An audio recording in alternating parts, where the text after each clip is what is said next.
Vous écoutez Europe 1, il est 11h30, le journal de la santé avec Anne Le Gall. Dans l'actualité de ce mercredi, de nouvelles recommandations pour les femmes victimes de fausses couches, le prélèvement d'organes autorisé dans un nouveau cas de figure, et puis en Australie, un homme déclare une maladie 19 ans après avoir été contaminé par un parasite. Et tout d'abord, donc, une petite révolution pour les femmes victimes de fausses couches. Oui, à l'occasion du Congrès national des gynécologues et obstétriciens français, les médecins vont présenter de nouvelles recommandations. La principale, c'est qu'après une fausse couche, il faut réessayer très vite de tomber enceinte pour éviter les risques de récidive. Voici les explications de Mélanie Gomez d'Europe 1. Oui, jusqu'à présent, après une fausse couche précoce, la plupart des gynécologues conseillaient de laisser passer 2-3 cycles avant d'essayer de concevoir un autre bébé.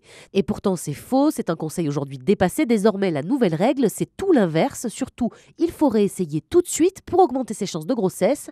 Écoutez Cyril Huchon, gynécologue au centre intercommunal de Poissy. On a remarqué que de réaliser une nouvelle grossesse dans la foulée, ça permettait de diminuer le risque de récidive de la fausse couche. Cela permettait aussi de réduire les risques des complications de la grossesse à type de accouchement prématuré, césarienne, etc. Alors aujourd'hui, pour réduire son risque de fausse couche, voilà quelques conseils. Éviter le tabac et l'alcool, évidemment, mais aussi plus surprenant, le café. Pour limiter ce risque, mieux vaut ne pas dépasser une tasse par jour. La toute première greffe de cœur au monde, eh bien, c'était il y a 47 ans. C'était un 3 décembre. Voilà, cela s'est passé en Afrique du Sud, au Cap, sous la houlette du professeur Christian Barnard. Ce premier patient était un homme diabétique en insuffisance cardiaque depuis des années. Ses jours étaient comptés et ce premier transplanté, malheureusement, n'a pas survécu longtemps. On le sait, mais le professeur Barnard reste un pionnier, comme le racontait ce matin Franck Ferrand dans la matinale de Thomas Soto. La greffe va prendre, malheureusement, le traitement anti-rejet qui affaiblit le système immunitaire afin d'éviter que l'organisme n'attaque le cœur étranger. Ce traitement va entraîner tout de même la mort du patient par infection pulmonaire. Il aura tenu comme ça 18 jours seulement. Mais ça restera une grande première. Et le professeur Barnard ne s'est pas arrêté là, Franck. Oh non, il retente le coup presque immédiatement et cette fois, le patient va survivre 1 an et demi. On peut donc considérer que l'expérience est une réussite, même s'il y a encore des progrès à faire. Alors, une anecdote. Techniquement, l'opération elle-même avait été réalisée, tenez-vous bien, par le jardinier de l'hôpital. Mais comment c'est possible ? En fait, un très brillant assistant, mais qui en ces temps d'apartheid n'avait pas le droit de postuler officiellement à autre chose qu'un poste de jardinier. Voilà, le jardinier donc était aussi formé à la médecine, vous l'avez compris.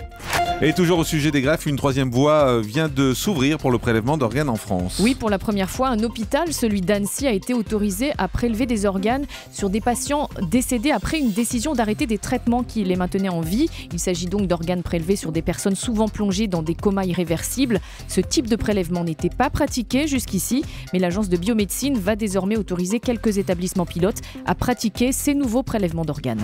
Et puis une maladie qui se déclare 19 ans après un voyage. Oui, c'est ce qui est arrivé à un patient australien. L'homme de 76 ans ne comprenait pas pourquoi il n'arrivait pas à se débarrasser d'un bouton au-dessus des lèvres. La lésion a donc été analysée. Diagnostic, une inflammation causée par l'un des 20 parasites de la leishmaniose, un parasite qui ne se développe qu'en Europe, en Italie notamment, où cet Australien avait voyagé 19 ans auparavant. C'est une période d'incubation record donc, mais l'homme a pu facilement être soigné.